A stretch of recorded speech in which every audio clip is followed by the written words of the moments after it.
muito bom, é muito honroso falar desse tema que eu considero fundamental e tão necessário. Os títulos aqui são apenas para mostrar, para quem tiver curiosidade, como surgiram esses mais de 30 anos como administradora e como alguém que modera o jogo de interesses entre quem está de dois lados que deveriam ser um lado só, mas muitas vezes são lados opostos. E isso é a empresa e são os colaboradores. Aqui tem 2 QR Codes. Esse primeiro leva para a landing page, para quem tiver curiosidade, quiser saber um pouco mais a respeito do trabalho. E esse segundo, eu estou disponibilizando para vocês e gostaria que vocês respondam, acessem e respondam. É um formulário do Google que traz uma avaliação inicial de como é que está a sua empresa, o local onde você trabalha, considerando essa realidade dos riscos psicossociais. A doutora Maria Amélia falou que, por onde começa, né? De repente estou meio perdido. Esse é um ponto de partida, tá? Lá fora tem esse QR Code, está impresso também, o pessoal distribuiu lá.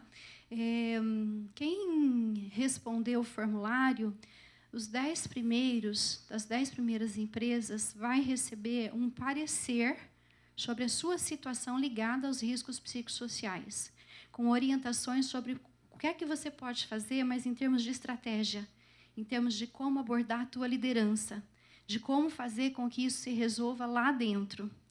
E os demais, que depois do 11º por diante, vão receber um parecer geral e algumas orientações gerais sobre como lidar com esse momento de tanto transtorno, tão tumultuado. Isso é um presente meu para vocês. Para mim vai ser muito útil, porque eu vou ter informações que vão me ajudar a atuar melhor dentro desse cenário, onde eu acredito que meu papel é ser essa pessoa que modera o desejo de 2 pessoas, que, na verdade, é um desejo único. É o desejo de resolver problemas que, de repente, eles não sabem como dissolver tudo isso. Ok? Doutora Larissa trouxe a lei. Esclareceu uma porção de coisas. Doutora Maria Amélia trouxe as consequências para a saúde. Tantos dados que assustam. E esses dados não são do mundo, eles são da nossa vida, do nosso bairro, da nossa vila, da nossa empresa. A gente está no meio disso. E aí eu fiquei aqui pensando, como é que se sente esse serzinho que está sentado aí ouvindo tudo isso e que fica sabendo que todas essas informações vão influenciar, vão afetar a sua rotina, a partir de já. Na verdade, já está afetando, agora só vai formalizar, né? Então, por exemplo, para quem é técnico de segurança, quem aqui é técnico de segurança? Levante a mão, por gentileza. Tem bastante, não é? Técnico de segurança, você... Faz uma gentileza para mim, aproxima o flip chart para cá, tira ele, deixa ele mais perto aqui do centro, bem pertinho. Isso. Técnico de segurança. Você provavelmente lida com situações do tipo... o funcionário, ele não quer usar cinto de segurança, nem na fábrica e nem quando ele vai para a rua lá usando o carro da empresa. Ele não quer usar capacete, ele não gosta de usar jugular. Ele não quer assinar o termo de advertência porque ele deixou de usar. E aí você fica nessa situação delicada, sabendo o que tem que fazer, mas testemunhando muita gente que não faz. Se para lidar com essas questões que são tão objetivas, são tão palpáveis, são tão visíveis, já é tão difícil, você já encontra tanta resistência, como é que você vai lidar com as situações que são subjetivas, que são emocionais, que a gente não consegue pegar logo de cara? Então, você é um ser muito importante nesse processo. E eu gostaria de saber como é que você, técnico de segurança, se sente diante dessa realidade que você está vendo e que você está vivendo. Aí eu trouxe uma tabela aqui, que traz emoções. E dentro dessa tabela, a gente tem alguns números que correspondem a determinadas emoções. Então, eu gostaria de fazer um exercício com vocês. Primeiro, com os técnicos de segurança, assim... Identifique qual emoção você sente quando você para e pensa na realidade que você vai ter que encarar, se é que você já não está encarando. E aí você me diga só o número correspondente a essa emoção. Pode ser, gente? Quem já identificou uma emoção? O que você sente quando está diante dessa realidade? Você vai ter que lidar com risco psicossocial, problemas mentais e emocionais. Você sente o quê? Fala o número para mim. 200, 100, 310, 250, mais alguém? 100. Ok. Já temos uma amostra. Muito bem. Depois eu vou mostrar para vocês o que isso significa e como é que vocês lidam com isso, tá? Aí, 175. Vamos acrescentar, 175. Show! Dá até para fazer uma média dos respondentes aqui, ter uma geral, tá? Aí o técnico de segurança tem a função de identificar o problema. E o que ele faz? Passa para RH. Ou passa para o líder do setor que passa para RH. Tem RH aqui?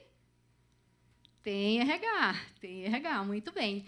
E os RHs têm que lidar com situações, por exemplo, hora extra que não bate, é sempre uma briga, fechar folha de ponto, resolver problema de atestado que está esquisito, tem funcionário reclamando que o outro ganha 50 a mais que ele, e aqui na empresa não tem plano de cargo de salários, e por aí afora. E agora vocês vão ter que lidar também com essas questões. Então, eu te pergunto, o que você, gestor de RH, sente quando você percebe que você vai ter que aprofundar o tratamento dessas questões e você vai ter que lidar não só com o colaborador, mas também com aquele líder que não dá o termo de advertência, porque se ele der, ele vai ficar escancarado que ele não fez o dever de casa dele, ele não deu feedback para o funcionário. Que ele deu um péssimo exemplo, porque ele trouxe a visita para a fábrica sem capacete, sem protetor auricular, sem máscara, sem o protetor de pé e etc. e tal. E é esse líder aí que vai dizer para você, faz ou não faz. É com esse líder que é o teu parceiro. Como é que você, gestor de RH, se sente quando você percebe que não bastasse esses problemas tão palpáveis quanto o número de horas extras e o que isso representou na folha de pagamento, mas agora também você vai ter que aprofundar o tratamento do burnout que está aparecendo na empresa, da depressão, dos afastamentos em função disso. E aí, gente? Identifica a emoção e me fala um número. Como é que você se sente sabendo que você está no meio desse furdunço?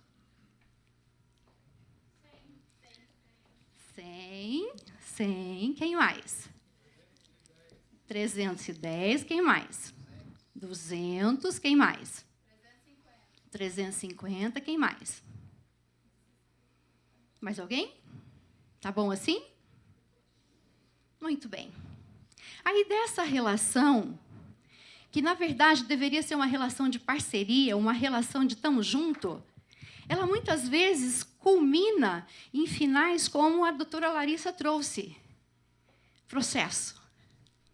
Desligamento por justa causa. As pessoas não estão se entendendo. O funcionário quer sair, mas ele quer que a empresa desliga ele, para ele receber uma graninha extra. Mas a empresa não quer desligar porque ele é um péssimo exemplo. Mas eles não conseguem chegar no acordo porque um acha que está sendo vítima, o outro acha que a vítima é ele. E aí o que acontece?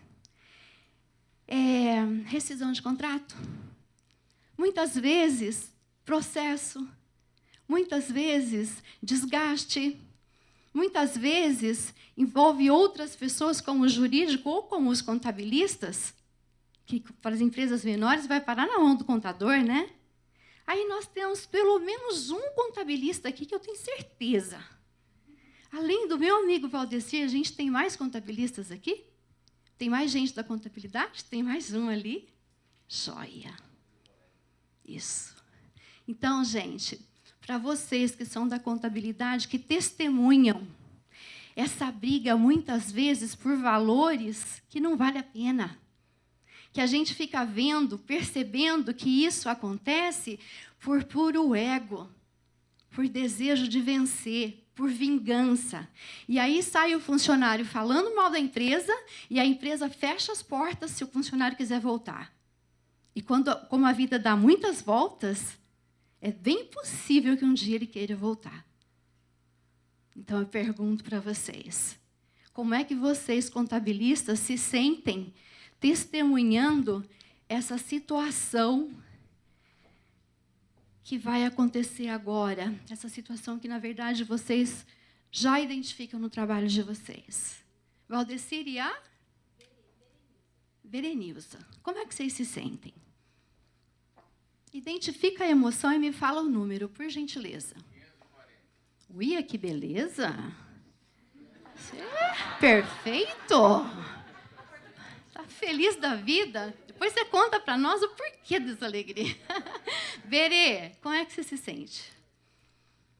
Quando você testemunha essa situação, esse rompante entre o funcionário e a empresa, essa coisa que vai fazer rescisão, na verdade, essa rescisão vira um processo, na verdade, é uma coisa judicial, na verdade, é uma briga que parece que não acaba, e você olha para o valor, você vê que ele é irrisório. Como é que você se sente?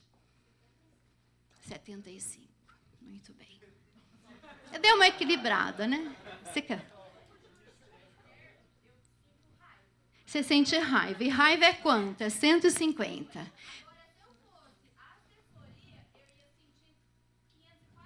Ah, então você entendeu o porquê do Valdecir aqui, né? Perfeito. Sua resposta me ajudou muito. Aí vem o eu. Depois da gente entender a lei e as consequências para a saúde, vem o eu e falo assim para vocês. Empresas que matam ou que salvam. O líder decide. Alguém aqui é líder? Levante a mão, por favor. Temos vários líderes, temos.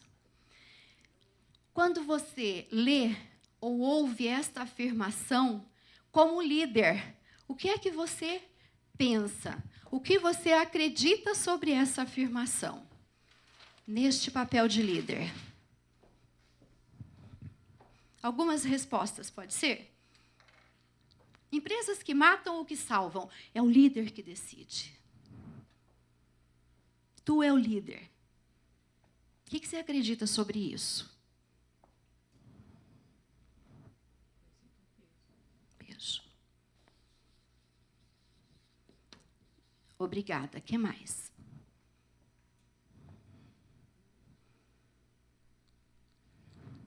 Entende o silêncio?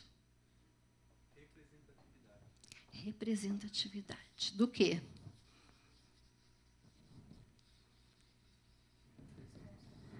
Representatividade do quê?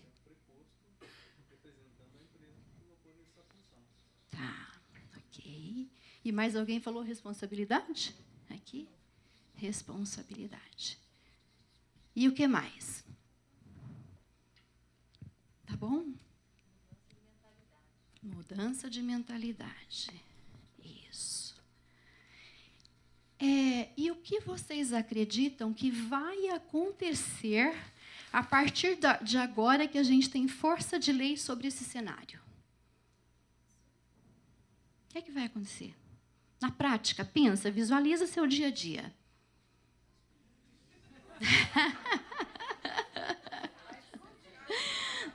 Por aí. Vai explodir uma bomba, é um vulcão em erupção. Vai explodir, resume bem, não resume? Eu vou contar para vocês o que eu acredito que vai acontecer, é que, na verdade, são coisas que já vêm acontecendo. De modo geral, a tendência é que aconteça um pouco de tudo isso. E, na maioria das vezes, isso tudo junto e misturado. Resistência da empresa, das lideranças, resistência dos colaboradores.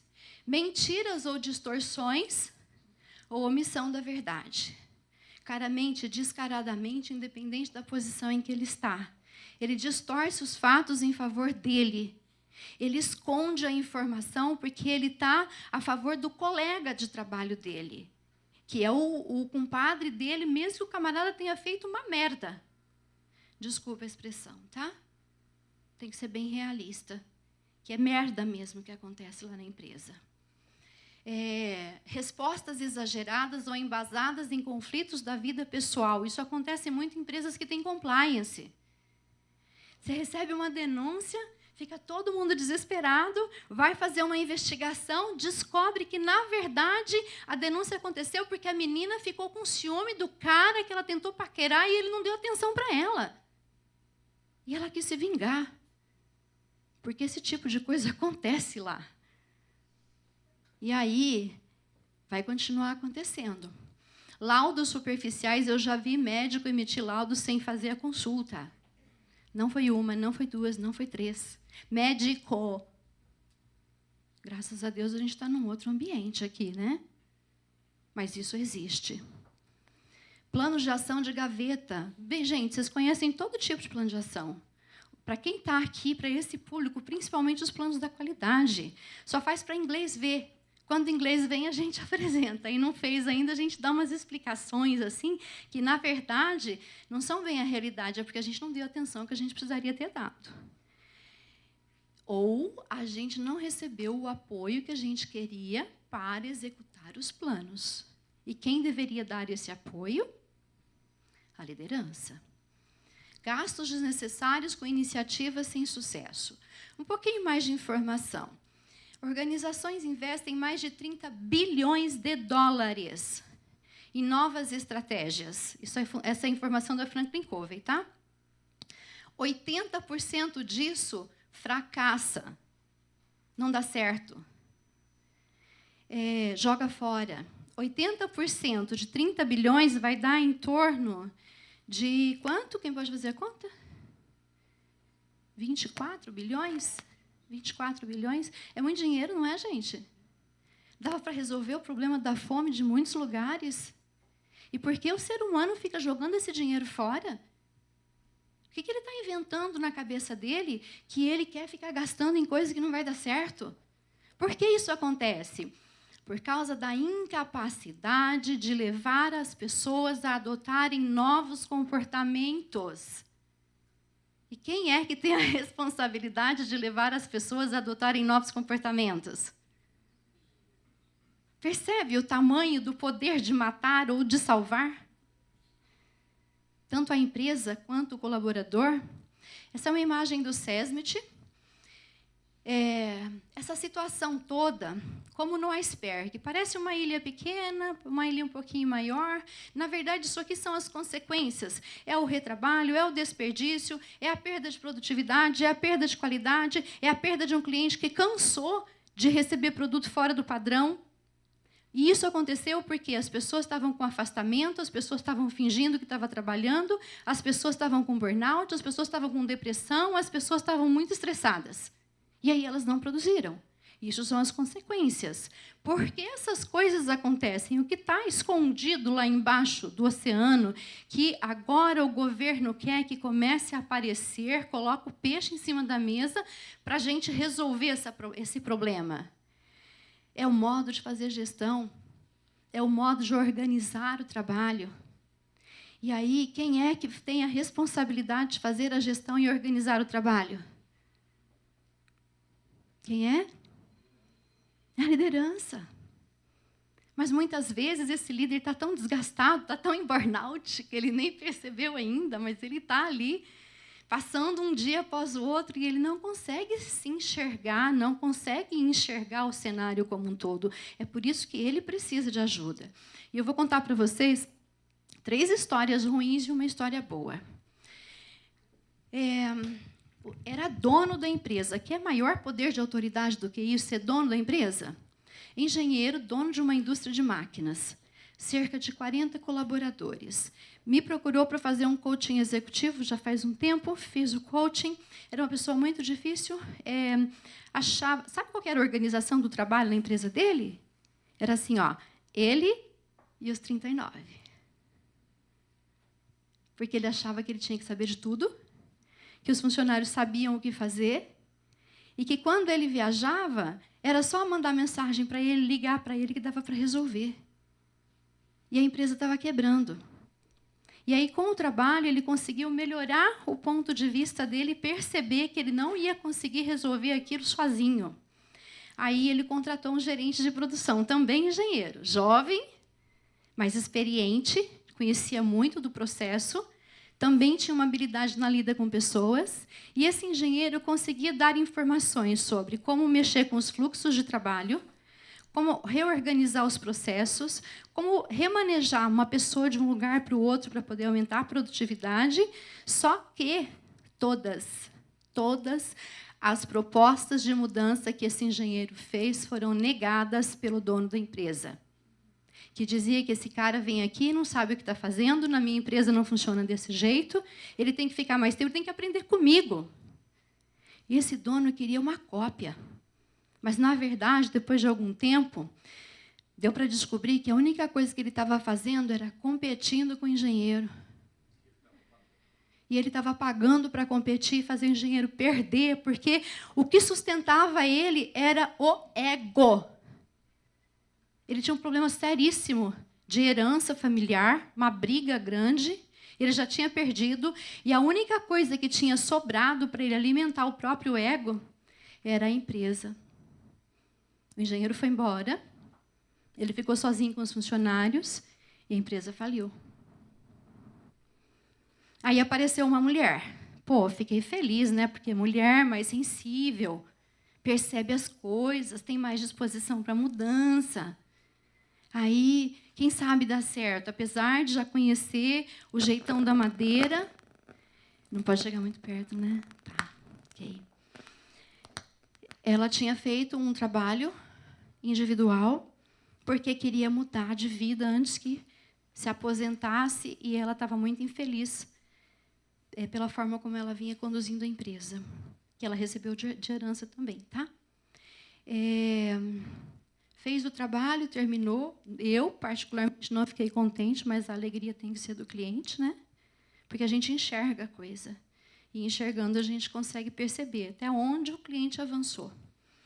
Mas, se ele perceber que ele avançou, tá ok, tem que respeitar. Passaram em torno de 2 anos, ela me procurou. De março a julho do ano passado, essa mulher ficou na minha cola o tempo inteiro, para que eu fizesse um trabalho na empresa dela, porque a Procuradoria do Trabalho determinou que ela tinha que fazer um diagnóstico oficial para validar se havia ou não assédio e ambiente hostil na empresa dela. Sabe aquela coisa de rigidez do trabalho? E eu fiquei de março a julho dizendo que não, porque eu sabia que eu ia encontrar. Aí chegou um momento de tanta insistência que eu resolvi que aquilo era para mim uma oportunidade de aprendizado. E me dispus a fazer. E o que veio?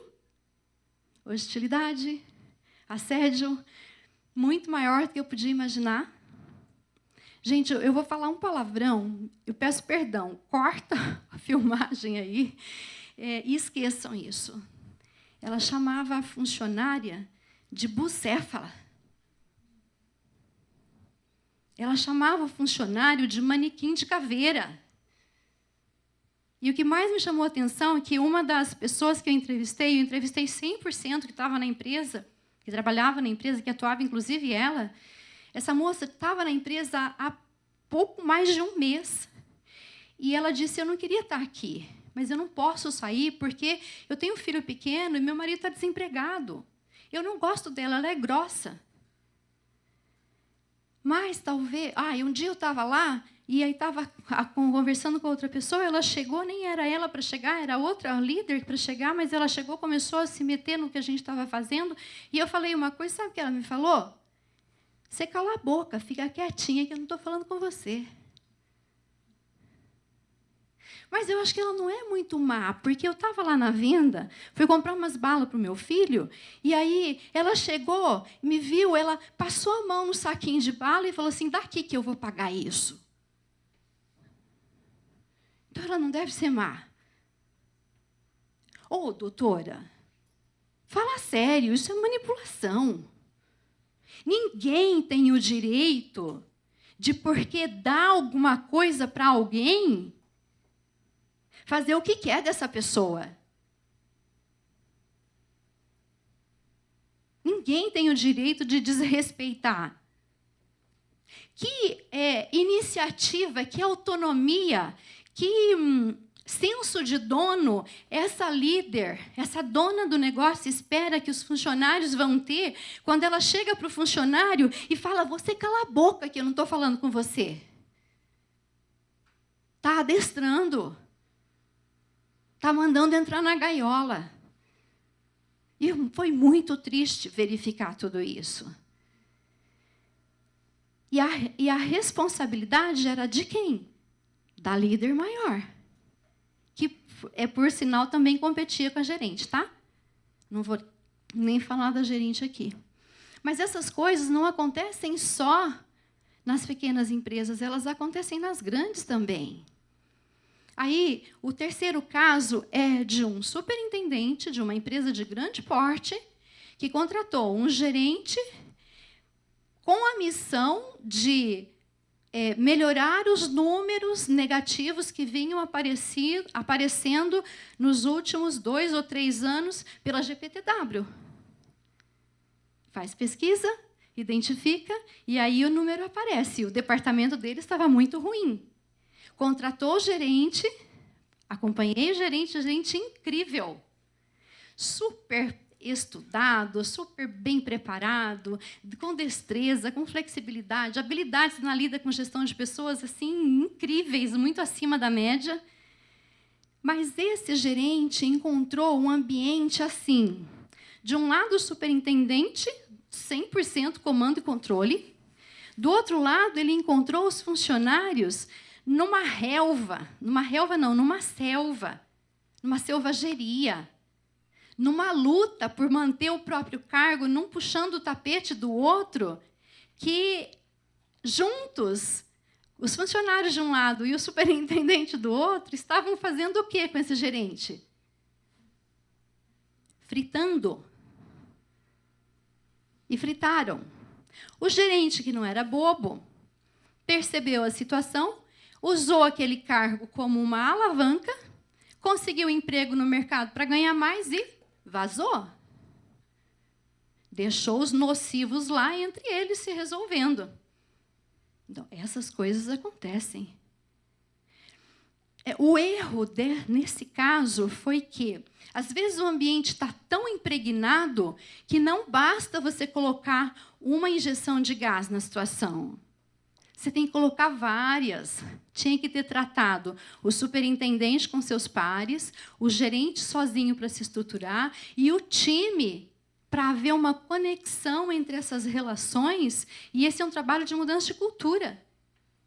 Então, o erro era achar que um simples trabalho individual ia resolver todo aquele problema. Agora, quem estava envolvido não entendia aquilo? Não percebia tudo aquilo? É por isso que a gente está dizendo que as pessoas têm que ter uma noção mais clara do que está acontecendo embaixo desse oceano. Porque tudo isso aqui vai acontecer e vocês vão estar no meio disso. Então, como é que vocês vão separar essas situações para conseguir navegar? Mas navegar é rumo a um porto seguro, né? Que é o que todos nós queremos. E os jovens, a gente tem ação e reação, né? Os jovens têm trazido uma tendência, que, não sei, eu não tenho TikTok, mas quem tem talvez tenha visto, chamada taskmasking. Taskmasking é um nome bonito para falar assim, enrola no trabalho. Faz de conta que você está produzindo. E rolou até dicas no TikTok de como é que você faz para fingir que você está trabalhando. E a moçada só curtindo. Só que curte. Igual o jogo do tigrinho. Para ganhar isso, eu prefiro jogar tigrinho. Então, esses jovens estão perdidos. Mas eles estão perdidos porque alguém um dia liderou eles. E esse cara que liderou eles foi o pai e foi a mãe. ou que deixou alguém liderar sem a sua anuência. Gostou disso, né? Eu mando sim, posso mandar a apresentação inteira, tá? Gente, 74% dos gestores acham que quem é da geração Z é mais difícil de trabalhar. Só que, e aí eles demitem. Mais de 50% demite os funcionários da geração Z nos primeiros 90 dias. Então, se você contrata 10, 5 e quase 6 é demitido nos primeiros 90 dias. Por que isso acontece? Será que isso está certo? Será que a culpa é deles mesmo? Na verdade, o que eles estão fazendo é reagindo à rigidez, ao poder e ao controle. Porque essa geração ela é muito mais do vamos fazer junto. E é engraçado isso, né? Parece contraditório, porque eles parecem egoístas, porque vivem nos celulares, mas através dos celulares eles estão com alguém. Por que não estão com a gente? Então, o que a gente está deixando de fazer para trazer eles para perto? Eles querem mostrar seus valores. Alguém aqui conhece os valores da geração Z? Será que a gente abre espaço, a gente ouve esse pessoal? Ou a gente só quer saber de colocar neles os nossos valores? E a gente foi treinado, adestrado, que tem que ser 8 horas por dia, tem que ser igual carimbo, né? Charles Chaplin, porque daí você vai estar trabalhando. E eles percebem assim, eu faço 2 coisas ao mesmo tempo. Eu ouço música e eu respondo não sei o que aqui. Eu tenho dentro de casa esse exemplo. Então, a nossa falta de flexibilidade tem muito a ver com essa resistência da geração Z. Mas essa flexibilidade tem que ser inteligente. Eles querem expressar a insatisfação e resistir a esse status quo. E onde eles aprenderam isso? Com os líderes. Porque, apesar de 48%, aqui está a pesquisa, tá? Afirmarem que isso é um problema, 40% dos executivos confessam. Eu também faço. 37% dos gerentes confessam. Eu também finjo que estou trabalhando. Estou sempre numa reunião, saio para fazer alguma coisa, uma coisa de trabalho, e as pessoas veem o meu barco, a minha lancha, veem o meu carro. As pessoas veem que, de repente, por mais que eu esconda, né, não tenho muito rede social, não coloco foto, é muito restrita, as pessoas veem. Então, esse aprendizado veio da própria liderança. Eles estão copiando, gente. Igual o filho copia do pai e da mãe. O filho não faz o que a gente fala, faz o que a gente faz. Então, qual é o nosso nível de responsabilidade, de seriedade, para com essa necessidade de um ser que foi colocado no mundo com uma folha em branco, e a gente foi desenhando nele aquilo que a gente achava que era importante. E quando ele vem e fala assim, mas isso não é legal, vai explodir. A gente fala assim, vai não, fica aí. Então, por esse processo, necessariamente, passa a autoconsciência. Isso aqui são dados do ISMA, que é um instituto também respeitado, e que mostra que, em 2017, ainda, já tem os atuais, tá? Mas esse aqui estava muito preciso. Média de desvio padrão da organização do trabalho, tudo crítico. Pô, já faz tempo. Não tinha lei nessa época, e a gente já sabia que estava ruim. Isso aqui é da Forbes, acho que é. Ontem, entre janeiro e setembro do ano passado, cerca de 6,5 milhões de brasileiros pediram demissão. Pô, é muita gente. Por quê? Porque 71% encontrou outras propostas mais interessantes. Porque 40% achava que faltava oportunidade de crescimento. E assim por diante. Então, a gente reclama que os mais novos estão indo para outros lugares, mas se você fosse mais novo e você tivesse um lugar bom e um ruim para ir, o que você ia fazer? Você já foi jovem. Você já quis escolher. E se você escolheu e seguiu a tua escolha, parabéns, porque isso é ser inteligente. Então, quanto a minha empresa está sendo interessante para esse colaborador? Eu sei, os caras não são fáceis, não. Eles são terríveis, eles mentem, eles fingem, eles querem tudo. Jovem, então, só quer saber dos seus direitos. Mas tem um jeitinho de lidar com isso. E esse jeitinho também vem da liderança. Também está nessa inteligência. O que não pode é permitir que o Brasil siga sendo o 4º país mais estressado do mundo. É muito estresse. O brasileiro, jeitinho, samba, rock and roll, Rio de Janeiro, praia. Nós estamos perdendo essas coisas do nosso jeito? Só está ficando o estresse? A gente está adoecendo. Quem é o responsável por esse adoecimento? Essa pesquisa vem trazer o outro lado da moeda, a outra possibilidade. Ela resultou numa ferramenta que diagnostica o perfil do líder para a gente fazer qualquer trabalho, seja individual ou em grupo. Ela é americana, ela resultou de 7 anos de pesquisa, mais de 197 mil pessoas foram observadas durante esses 7 anos, e o objetivo era identificar fatores comuns presentes apenas entre os que tinham melhor desempenho. Então, assim, quem se sai bem tem que características? E aí eles identificaram autoconsciência e autenticidade. E aí o diagnóstico se baseia na identificação destas competências, outras também, comparadas àqueles que tiveram melhor desempenho. E você entende o seu gap e o que é que você pode fazer para se desenvolver. Então, o que é autoconsciência? É basicamente prestar atenção em si mesmo. Mas eu estou reclamando do líder, mas eu também sou líder. E quando eu estou no exercício da minha liderança, eu faço as coisas que eu critico no líder. Eu me conheço? Eu tenho noção das minhas habilidades, das minhas qualidades, dos meus valores, dos meus talentos naturais. E eu estou usando, eu estou vivendo, eu estou desfrutando disso tudo?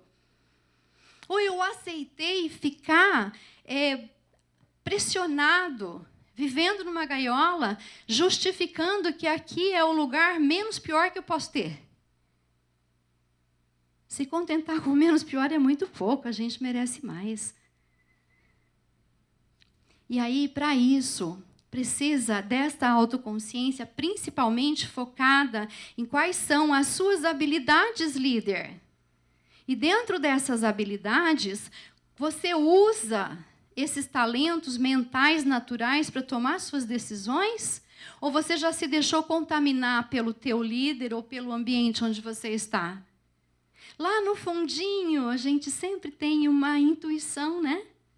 A gente pensa. E o funcionário que fica calado diante do diagnóstico também pensa.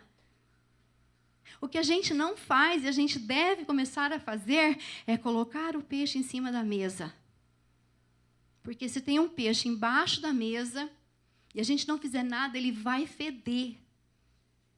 E todo mundo vai sentir. Então, quem já me conhece, já trabalhou comigo, sabe? O exercício que a gente mais faz é colocar o peixe sobre a mesa. Aí a gente lida com aquele sangue, lida com aquele destroço, lida com aquela escama, lida com aquilo tudo, limpa e prepara o peixe para ter um jantar bem especial. Isso é o que a gente faz quando a gente tem conflitos, quando a gente tem problemas. Mas as pessoas precisam ser preparadas para lidar com isso. O líder precisa ser preparado para lidar com isso. A doutora Maria Amélia falou, os líderes precisam se preparar. Agora, quanto o líder está disposto a passar por esse processo? E quanto vocês podem ajudá-lo neste processo? Sem conhecer a si mesmo, não vai dar para engajar colaborador, tá? É só na sorte, você sabe, né? Na sorte, a gente tem muitas vezes mais azar do que qualquer outra coisa. Eu estou com calor. Alguém pode ver o ar? Não sei se é só aqui. Por gentileza. Se ficar muito frio para vocês, depois a gente regula de novo, tá? E, além da autoconsciência, a outra característica é a autenticidade. A autenticidade é assim: eu sei que eu tenho esses talentos, eu uso esses talentos, e como eu uso esses talentos? É para o bem ou para o mal? É pensando só em mim ou eu penso em mim, eu comigo mesmo, eu com o outro e eu com o meio? Se eu sou um líder, eu tenho a responsabilidade de pensar eu com o outro e eu com o meio. Se eu não sou líder, mas eu trabalho com alguém e eu não vivo numa ilha deserta, eu tenho a responsabilidade de pensar eu com o outro e eu com o meio. Porque o meio quer dizer os pares, quer dizer os outros setores, quer dizer o oceano, quer dizer o que nos rodeia. Eu exerço uma influência. Quando eu jogo uma latinha pela janela do meu carro, eu estou exercendo uma influência sobre o meio. Eu estou dando um mau exemplo. Então, qual é a autoconsciência que eu tenho em relação à minha parcela de responsabilidade para cuidar do meio ambiente? Se eu só deixo na conta do outro. A autenticidade é fazer e falar, cumprir. É dar o exemplo. A autenticidade é perceber que eu tenho que estar no meio do time, junto com ele, e lá no meio, junto com ele, eu tenho que me destacar como liderança pelas atitudes que eu tenho, pela orientação que eu dou e pela minha capacidade de ouvir essas pessoas e identificar o potencial delas. Porque se eu não tenho autoconsciência, eu não identifico o meu potencial. Se eu não identifico nem o meu, como é que eu vou identificar o dos outros? E se eu identifico, eu posso multiplicar muitas coisas. E aí eu tenho um exemplo muito legal. Aqui a gente tem 3 pessoas aqui da Integrada. Eu fiquei muito feliz que vocês vieram. A gente terminou um projeto agora no final do ano passado. Foram 2 anos e meio. Eles começaram pedindo desenvolvimento de liderança. Logo depois a gente percebeu que para aqueles resultados que eles queriam, precisava ser mudança de cultura. Eles herdaram uma liderança no estilo comando e controle, e as pessoas estavam todas acuadas, não falavam, os setores trabalhavam em ilhas, e a gente tinha muita dificuldade de toda a natureza. Mas a gente conseguiu trazer um gerente industrial que tem as 2 características. E, além disso, essa pessoa tem uma humildade no trato, e ele nem precisava, porque ele também é um engenheiro, mas, gente, o cara trabalhou até dentro de um navio na Índia. Pô, ele não é qualquer coisa, não. E ele estava lá, e ele usava essa autoconsciência para falar, eu errei aqui. E não falava só na minha frente, falava no meio dos supervisores também. Gente, aqui eu me coloco como responsável por isso, porque eu deveria ter feito isso, isso e isso. Gente, aqui, não, você não pode fazer desse jeito. Vem cá, eu vou te mostrar como é que você faz. Ele sentava, eu vou ligar para o cliente, você senta aqui do meu lado, eu vou colocar no Viva Voz e vou fazer, você vai prestar atenção e depois a gente vai conversar sobre isso. Para você entender qual é o caminho de você mostrar para o cliente a solução que a gente tem. Mas para você não fazer de novo o que você fez, porque a gente quase perdeu o cliente, era um cliente grande. Então, essa disposição, ele não apenas aprovava, mas ele endossava, ele ia junto e ele discursava. As coisas que a gente construía estavam sempre na boca dele. E não havia imposição. E sabe o que aconteceu? Aumentou um monte o engajamento, resolveu um monte de problemas. E, além de melhorou na redução de custo, melhorou no retrabalho, o índice de satisfação dos clientes aumentou um monte. A gente teve ganhos pessoais. Se vocês entrarem no Instagram, no meu Instagram, vocês vão ver alguns depoimentos que começaram a ser postados lá. Não terminou, vai até março ainda. São vários. Mas a gente tem até uma pessoa que não era esse o objetivo, mas ele catou para ele e ele emagreceu 18 quilos. Hello! Eu não falei para ele se tem que fazer regime. Percebe? A gente tem uma pessoa que fazia mais de 20 anos, que trabalhava na empresa, se formou e nunca mais tinha feito nada. Ela foi fazer pós-graduação em curso de alemão. Oh! Por iniciativa própria. Porque percebeu que tinha que se mexer. Agora, qual é a abordagem que a gente faz? Essa abordagem do líder tem que passar pela autoconsciência. Tem que dar o exemplo. Eu me conheço. Eu sei dos meus limites e tem que passar pela autenticidade. Eu respeito isso. Eu tenho hombridade. Eu sou honesto, eu sou verdadeiro com as pessoas. Esse aqui é um vídeo do Jack Welch. Eu não vou passar. Se vocês quiserem ver, eu não vou passar por causa do tempo, tá, Gisele? Me manda uma mensagem lá no Insta que eu mando o vídeo para vocês. Ele resume de uma maneira bem humorada e muito objetiva do que o líder precisa.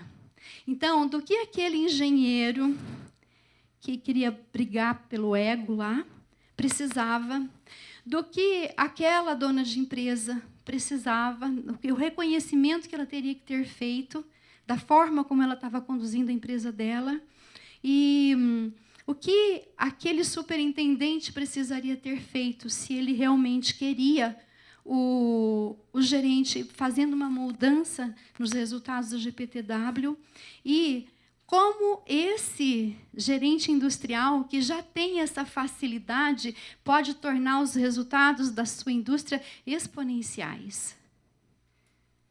Esse vídeo traz um tanto disso. E para o líder ser inteligente, a gente tem que adotar a estrutura de execução da estratégia. Veja, todas as tomadas de decisão acontecem de 3 formas básicas: ou por canetadas, ou dentro do redemoinho, ou mexendo nos resultados de ruptura. Canetada é quando o dono tem que ir lá e assinar. O dono é o diretor, é o responsável, né? O líder tem que ir lá e fazer a coisa acontecer por uma canetada dele. Redemoinho é tudo aquilo que precisa acontecer todos os dias. Vocês estão aqui, a fábrica não pode ficar parada. Ela tem que estar funcionando, logística tem que estar acontecendo, faturamento tem que estar emitindo nota. As pessoas precisam estar se movimentando. Então, tudo isso que faz a rotina acontecer está dentro do redemoinho. E aqui tem uma grande sacada. Para ter uma mudança muito grande, quando a gente percebe que os riscos psicossociais estão aumentando ou que eles estão prejudicando a nossa produtividade, se arruma para mim, eu vou usar o flip chart, tá? Tem que pensar aqui, ó.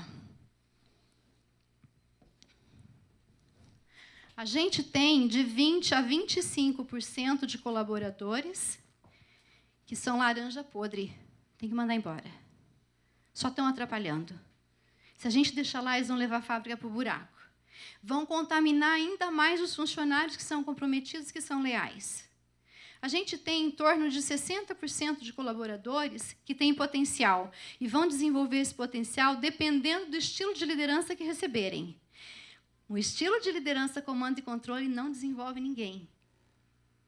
Aquela dona do negócio, se um dia fosse pedir para aquela funcionária tomar a iniciativa, ter senso de dono, não ia ter isso.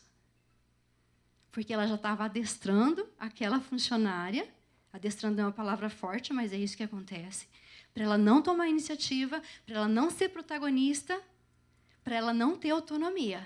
Faz sentido, gente?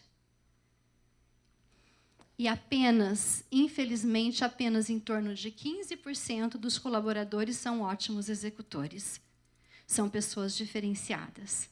Aí, o que o líder tem que fazer? Tem ferramenta para isso, mas ele tem que, principalmente, ter bons diálogos, ele tem que ouvir Ele tem que dar feedback e ele tem que se dispor ao processo de desenvolvimento. Ele manda esses 25 embora, ele troca, cria estratégia para isso. Essa estratégia tem que fazer o redemoinho continuar acontecendo. Então, eu vou demitir fulano daqui a 2 meses, porque eu tenho que contratar outro e deixar ele no lugar. Agora, nós vamos fazer 60% copiarem o comportamento dos 15%. Isso não é show? Isso não é incrível? Se a gente fizer um movimento para conseguir que 60% dos que têm potencial copiem o comportamento dos 15% que são diferenciados, a gente vai ter a maior parte do nosso pessoal aqui na indústria amando trabalhar. Porque esses 15% amam trabalhar. Eles não só vestem a camisa, eles tatuam. Eles estão lá realmente comprometidos, porque eles conseguiram encontrar o tesão que é trabalhar, construir. O tesão que é, através do nosso trabalho, produzir vida, energia, vitalidade. Ter orgulho de chegar para o meu filho e falar, olha o que eu fiz hoje. Quem aqui chega em casa e tem orgulho de falar para o filho, olha o que eu fiz hoje? A gente precisa buscar automotivação. E o líder, quando decide enveredar por essa estratégia, não tem como dar errado. E para quem não é líder e está no apoio, qual é o seu papel nesse cenário? Você pode ajudá-lo a identificar que essas coisas que estão acontecendo não são boas. Mostrar isso para ele, mas mostrar com dados, com números, fazer levantamentos, levar o negócio mastigado, porque o cara não tem tempo. E você tem que calibrar a sua linguagem para levar isso para ele. Mandar um relatório, mandar uma planilha não resolve, vai para a gaveta. Você tem que pedir 1 hora para ir com ele, chega lá com aquela planilha destacadinha lá, eu quero te mostrar principalmente isso daqui hoje. Para você ver como que isso está prejudicando o nosso resultado. E aí ele vai começar a entender a sua linguagem. Ele vai querer dar mais ouvido. Porque ele percebe que aquilo não é só problema do colaborador, é problema da empresa também. E ele está lá para defender a empresa. Por mais que ele queira o colaborador, e tem líder que tem dificuldade de dizer não justamente por isso. Aí ele não consegue desenvolver aquele camarada que tem um monte de dificuldade e que, por uma falta de instrução, acaba sendo chamado de alguém rebelde. Então, se você está no papel de apoio ao líder, seja alavanca, seja aquele que ajuda a juntar as peças. Mostre para ele o que está mais pegando. É a organização, é o clima, são as relações, é o nível de autonomia. Como que eu vejo você, líder, tirando a autonomia que você dá para o colaborador? Agora, eu consigo chegar e falar isso para o líder se eu sou exemplo disso. Se eu avalio a minha maneira de fazer o trabalho, se eu tenho autoconsciência do nível de qualidade daquilo que eu estou entregando. Então, começa em você. E se você não conseguir mostrar, convencer o líder, você esteja seguro que o seu nível de qualidade de vida vai melhorar. Porque tudo nasce no indivíduo. E aí, para vocês que responderam, isso aqui é uma escala baseada na neurociência, não tem nada místico, é totalmente científico. A escala Hawkins da consciência, ela mostra as emoções foram medidas em hertz, tá? E aí, para quem está diante de uma situação e percebe que tem uma emoção de 200 para baixo, a gente tem algumas aqui, né? Quando a pessoa está abaixo de 200, ela está no nível de força. Aquela situação não é para ela um ato prazeroso. Ela é um ato de sofrimento. Diante de atos de sofrimento, a gente foge. É por isso que a gente evita, é por isso que a gente faz o plano de ação para o inglês ver. Acima de 200, tem a virada de chave. É quando a gente tem coragem. Então, se você tem coragem, mas também tem medo, vai com medo mesmo. Você vai superar esse medo. Acima de 300, começa a sair do conflito, é a disposição, sabe? Aquela curiosidade, aquele interesse. Deixa eu ver como que é isso. Será possível? Eu nunca pensei por esse ponto de vista, mas, de repente, eu posso começar a pensar. Aqui a gente tem a chance de começar a ter criatividade e inovação. As empresas querem tanto criatividade e inovação, isso só acontece a partir da aceitação. Qual que é a possibilidade de uma liderança estilo comando e controle ter aceitação? De gente nada, zero. Vai ter de robozinho. Robozinho não agrega. Robozinho não cria. Ah, mas agora tem inteligência artificial. Gente, inteligência artificial sem o homem não é nada. Ela precisa da gente. Ela é só uma ferramenta nas nossas mãos. Então, qual é o seu papel nesse cenário? Seja líder no apoio ao líder. Lidera aí sua razão, sua emoção. Cria uma integração diante disso. Procura verificar como é que o seu batimento cardíaco fica em determinadas situações. Faça exercícios para você conseguir recuperar a capacidade de raciocínio. Alguém aqui já viu peixinho? Isso. Todo mundo conhece peixinho, né? A gente já usou bastante. É incrível como funciona. Você digita lá na internet, peixinho, controle da ansiedade. Doença do século, né? A neurociência usa o peixinho como uma forma lúdica de contribuir para o indivíduo quando ele está numa crise de ansiedade. Por quê? A neurociência descobriu que a gente tem mais hormônios no coração do que no cérebro, tá?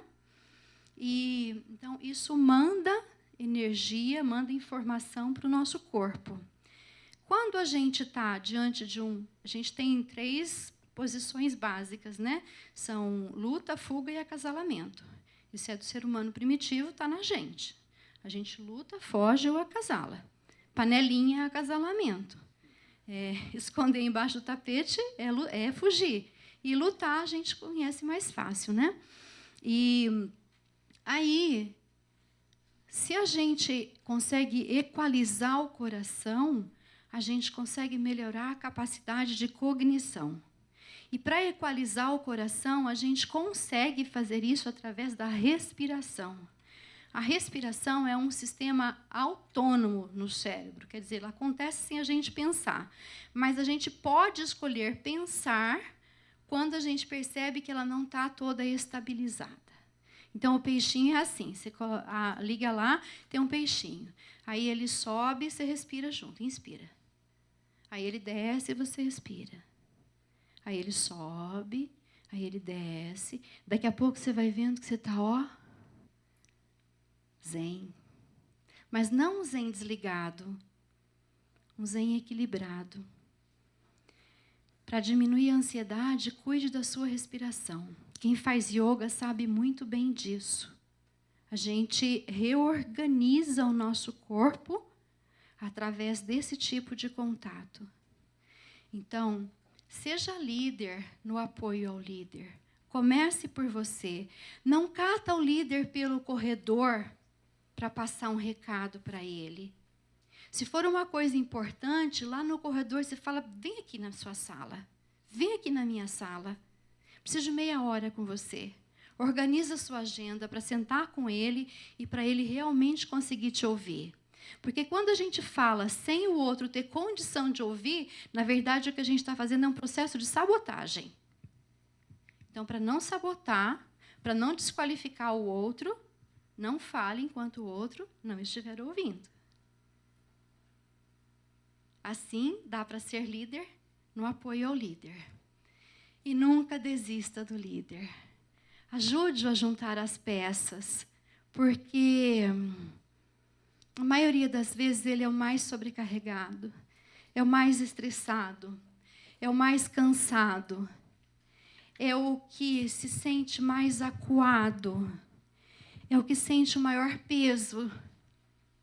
É aquele que gostaria muito de conseguir atender à vontade de quem está acima dele e de quem está abaixo. mas ele se sente desestruturado, ele precisa desse amparo. E assim, vocês que são do apoio, no exercício da liderança, façam liderança. No exercício de apoio, lembrem-se que, gente, é assim, a gente não morreu por causa dos dinossauros. A gente não morreu por causa dos ursos ou por causa dos leões. Não foram eles que nos mataram. Não é o extraterrestre que vai matar o ser humano. Não é a inteligência artificial que vai acabar com o ser humano. O único ser capaz de destruir o homem é o próprio homem. Sejamos construtores.